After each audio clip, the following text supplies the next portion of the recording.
California.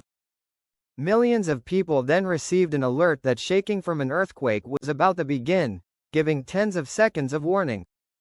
This alert was followed by the ground shaking for between 20 and 45 seconds, which knocked many items were knocked off shelves and moved some heavy furniture.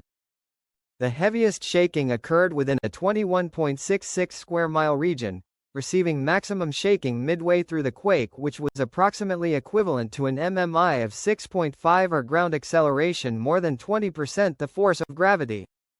Thankfully, no damage was subsequently reported, likely owing to the fact that only 50 people lived in the aforementioned area which experienced the heaviest shaking.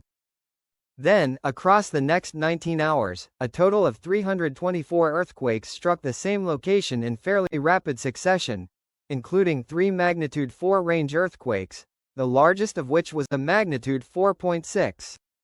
The rate of aftershocks largely followed the typical 1/x frequency, with aftershocks x representing a unit of time that starts at a value of 1, as you can see in this chart. However, on the U.S. Geological Survey webpage for this event, it states that during the next week, there is a 17% chance that a magnitude 5 aftershock will follow, a 2% chance of a magnitude 6 quake, and a 0.2% chance of a magnitude 7 quake being triggered. The latter two of these are quite unlikely and only possible on more distant and longer active faults. The 5.2 main shock was also one of the only 6% of earthquakes in California to follow a foreshock quake, a magnitude 4.2 on June 24. What had just occurred were an earthquake sequence and its associated aftershocks that occurred due to the movement of a largely unknown but medium-sized fault line.